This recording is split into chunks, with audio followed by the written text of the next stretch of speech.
నాటిన విత్తనాలు ఇప్పుడు ఫలాలయ్యి వాళ్ళు అనుభవిస్తూ ఉన్నారు జైళ్లల్లో. ఇవాళ ఆయన వేసిన విత్తనాలేగా పాపం పిఎస్ఆర్ రామాంజనేయులు కానివ్వండి, వాళ్ళ ఐపీఎస్ అధికారులు అందరూ కూడా ఫలాలు అనుభవిస్తూ ఉన్నారు. ఇవాళ ఎవరు అనుభవిస్తూ ఉన్నారు? తెలుగుదేశం పార్టీ కార్యకర్తలు ఏం అనుభవించట్లేదు కదా. ఇవాళ అందరూ పరారయ్యారు. శ్రీనివాస్ గారు చెప్పినట్టు ఒక విధంగా చూస్తే ఇవాళ రాష్ట్రంలో ఒక్క వైసీపీ నాయకుడేడు. ఇతనేమో బెంగళూరు ఎలహంకా ప్యాలెస్లో తలదాచుకున్నాడు. సజ్జల రామకృష్ణారెడ్డి నేను రెడీగా ఉన్నాను, ఎప్పుడు వచ్చినా నన్ను తీసుకెళ్ళొచ్చు అంటాడు. 140 ఎకరాల ఎస్టేట్లో 63 ఎకరాల అటవీ భూమిని కబళించాడు ఇతను. క్లియర్గా వెళ్ళి ఆర్డీఓ, డిఎఫ్ఓ వీళ్ళందరూ కూడా గవర్నమెంట్కి రిపోర్ట్ ఇచ్చారు. సర్వేయర్లు తీసుకెళ్లారు. కాదని ప్రెస్ మీట్ పెట్టి చెప్పమనండి, నేను ఆక్రమించలేదు, నేను కాదని ఒక మాట అనమనండి, నేను జైలుకు పోవటానికి ప్రిపేర్ అయ్యి ఉన్నా అంటే తప్పు చేశాడు. ఇవాళ నెల్లూరు కాకాని గోవర్ధన్ రెడ్డి 2 నెలల పాటు సుప్రీంకోర్టులో ఆర్డర్ రిజెక్ట్ అవ్వగానే ఎక్కడో బెంగళూరులో మసాజ్ సెంటర్లో దాక్కున్నాడు. ఇవాళ సాంకేతిక పరిజ్ఞానం వచ్చింది. ఎక్కడికి పోతారు మీరంతా? ఎవ్వరూ పోలేరు, దాటిపోలేరు. ఇవాళ మొత్తాన్ని పట్టుకొస్తాం. పిన్నెల్లి రామకృష్ణారెడ్డి మరి 60-70 రోజులు ఉన్నాడు, ఎక్కడికి వెళ్ళాడు? ఇవాళ మీ దగ్గర నేరాలు మొత్తం కన్ఫెషన్ స్టేట్మెంట్ ఇవాళ కేసిరెడ్డి మీరు చెప్పాడు, రాజు కేసిరెడ్డి కసిరెడ్డి చెప్తా ఉన్నాడు. నేను అంతిమ లబ్ధిదారుడి పేరు చెబితే నాకు అంతిమ యాత్ర తప్పదన్నాడు.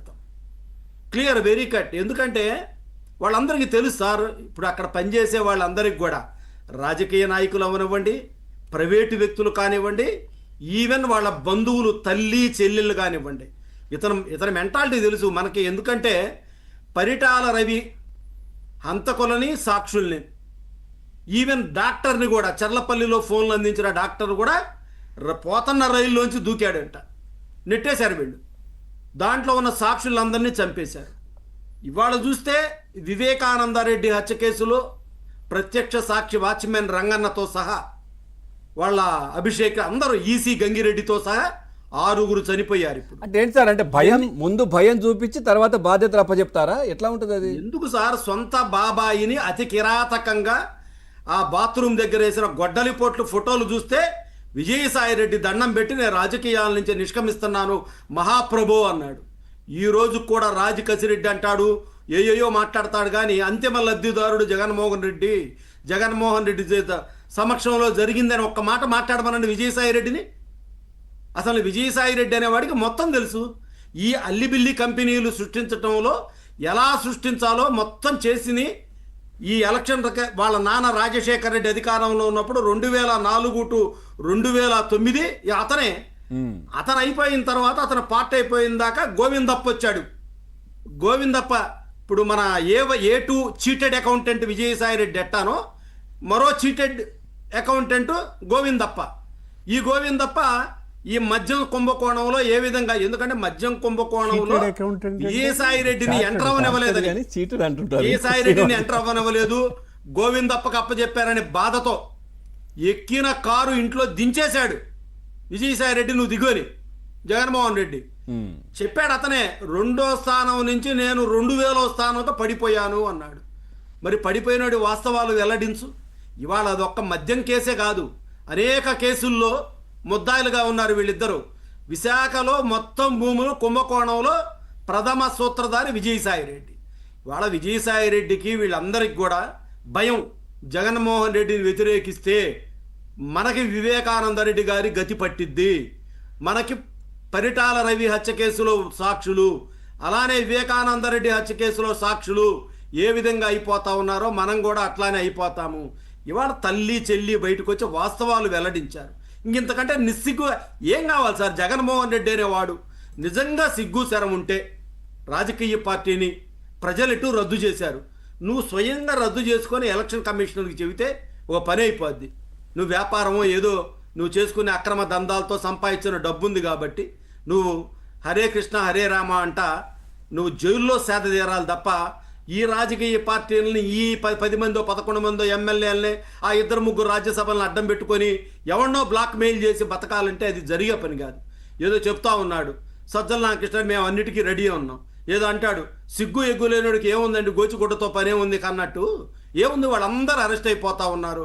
రోజా అరెస్ట్ కాబోతా ఉంది, అంబటి రాంబాబు అరెస్ట్ కాబోతా ఉన్నాడు, సజ్జల రామకృష్ణారెడ్డి అరెస్ట్ కాబోతా ఉన్నాడు. ఒక్కొక్కళ్ళు ఈవెన్ వివేకానంద రెడ్డి హత్య కేసులో ముద్దాయిగా ఉన్న దేవిరెడ్డి శంకర్ రెడ్డి కూడా 40 ఎకరాలు ఆక్రమించాడు, అటవీ భూముల్ని పంచిచ్చారు అతను మర్డర్ చేసినందుకు కానుగ్గా. దాంట్లో క్లియర్ కట్ ఎవిడెన్స్లో వచ్చింది ఇది. ఇన్ని తప్పులు చేసిన మీరు ఇవాళ రేపు 4వ తారీఖు 3వ తారీఖు అట వెన్నుపోటు దినోత్సవం అంట. ఆ రిజల్ట్ వచ్చిన రోజు 3వ తారీఖు సిగ్గుందా? ఎవడు వెన్నుపోటు పొడిచాడు? 1978లో జగన్మోహన్ రెడ్డి నాన్న రాజశేఖర్ రెడ్డి ఇందిరాగాంధీకి వెన్నుపోటు పొడిచి ఉన్న పార్టీని కాదని చెప్పి రెడ్డి కాంగ్రెస్ తరఫున పోటీ చేసి ఇందిరాగాంధీకి వెన్నుపోటు పొడిచాడు. మరి ఎంపీగా జగన్మోహన్ రెడ్డి 2 సార్లు ఎంపీ అయ్యాడు. మరి వాళ్ళ నాన్న 6-7 సార్లు ఎంపీ అయ్యాడు, 2 సార్లు ఎమ్మెల్యే అయ్యారు. మీరంతా కాంగ్రెస్ పార్టీని అడ్డం పెట్టుకొని సంపాదించుకొని నీకు సీఎం పీఠం ఇవ్వలేదని చెప్పి కాంగ్రెస్కి వెన్నుపోటు పొడిచి మీరు సొంత ఇంకో రెడ్డి పార్టీ పెట్టుకున్నావు, వైఎస్ఆర్ పార్టీని. ఆ రోజు మీ నాన్న వెన్నుపోటు పొడిచాడు, ఇప్పుడు నువ్వు కాంగ్రెస్ని నువ్వు వెన్నుపోటు పొడిచావు. ఎవరో వెన్నుపోటు పొడిచింది అంటే 4వ తారీఖు చేస్తున్నటువంటి కార్యక్రమానికి మొన్న డివిఎస్ గారు చాలా క్లియర్ గా చెప్పారు. వెన్నుపోటు దినోత్సవం అసలు ఎవరి కోసం చేస్తున్నారు ఏంటనేది చాలా క్లియర్ గా చెప్పారు. శివకుమార్ వెన్నుపోటు పొడిచాడు. అది కాదు సార్, రిజల్ట్ వచ్చిన రోజు కదా. సార్ ఒక్కసారి శ్రీనివాస్ గారు ఉన్నమాట. పోట్లకి వెన్నుపోట్లకి గుండెపోటుకి కేర్ ఆఫ్ అడ్రస్ వైఎస్ కుటుంబం. అదే అంటే 4వ తారీఖు ఎందుకు చేస్తున్నారు అనే దానికి క్లియర్ గా చెప్పారు మన డివిఎస్ గారు. ఒక్కసారి చెప్తున్నారు ప్రజలకు వెన్నుపోటు, వెన్నుపోటు పొడిచారా అంటే ప్రజలని అవమానించిన నాయకుడిని మొదటిసారి చూస్తున్నాం అన్నమాట. అది ప్రజా తీర్పు వచ్చిన రోజు, అది ప్రజా తీర్పు వచ్చిన రోజు అసలు ఏ రాజకీయ పార్టీ అయినా తీర్పును శిరసావహిస్తున్నామని చెప్పాలి. అట్లాంటిది దాన్నే వెన్నుపోటు దినంగా పిలిపించాడంటే ఇతని దృష్టిలో ప్రజలు విలన్ అనమాట. ఆ రోజు ప్రెస్ మీట్ పెట్టాడు, ఫలితాలు వచ్చిన రోజు ప్రెస్ మీట్ పెట్టి ఏమన్నాడు, 60 లక్షల మంది రైతులకు ఇచ్చాను, వాళ్ళ ఓట్లు ఏమయ్యాయి అన్నాడు. అంటే రైతులు ఇతనికి వెన్నుపోటు పొడిచాడు. మహిళలకి ఇంత ఇచ్చాను, వాళ్ళ ఓట్లు ఏమయ్యాయి అన్నాడు.